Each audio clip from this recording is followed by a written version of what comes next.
This year, the Vuelta will be starting outside of Spain in the historical city of Nîmes in France, a former outpost of the Roman Empire.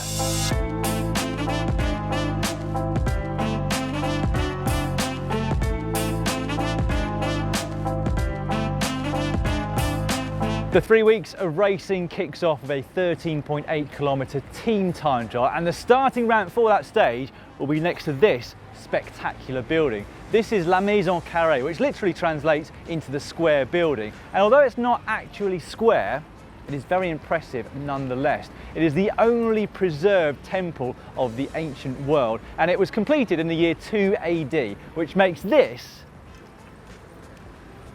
very old.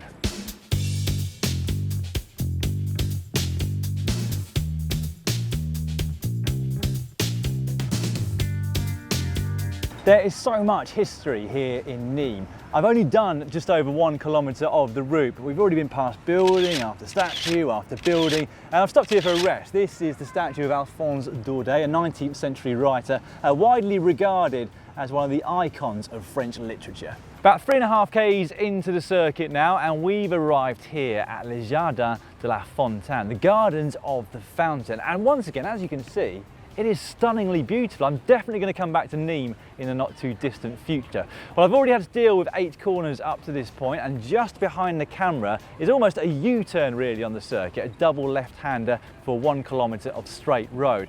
Now the circuit is fairly flat, but its technical nature, particularly at the start, will mean the teams have to go fairly careful. Firstly so they don't crash, but also so they don't put the riders at the back of the line into the red.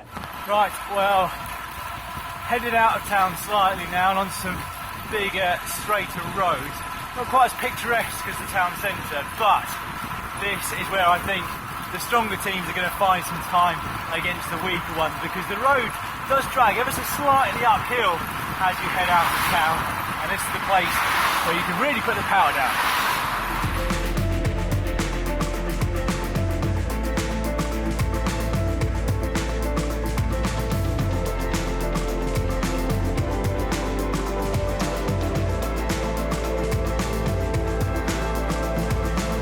Right, 7.3 k's in now, and this is the highest part of the circuit, albeit at only 100 metres above sea level. But nevertheless, the organisers have given this a categorised status. It's a 3rd category climb, so it will sting the legs, I reckon. Has in fact even stung mine with my own fitness levels at the moment. But you know what they say, what goes slightly uphill must go slightly downhill. So I'm looking forward to what's coming just behind you.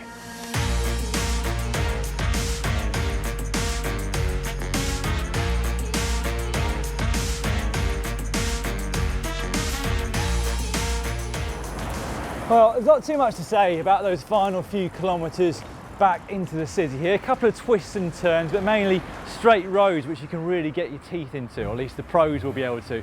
The corner just down there marks 1 kilometre to go, and there's one more right-hand turn up here for it straight all the way to a very grand finish for a bike race, the Arènes de Nîmes, the Nîmes Arena.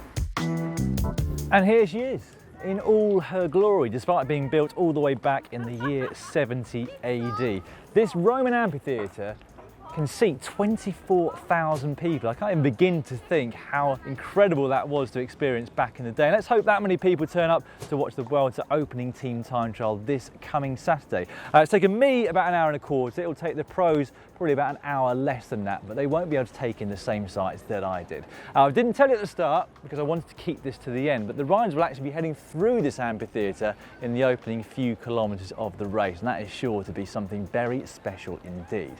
Now, if you'd like to subscribe to the Global Cycling Network, you can do so now by clicking on the globe, which you will find on the screen. A couple of videos for you to watch. If you are yet to see our Vuelta a España preview, myself and Matt did it at a tapas restaurant in Bath just up there, or the latest GCN show, if you missed that, is just in the bottom corner there.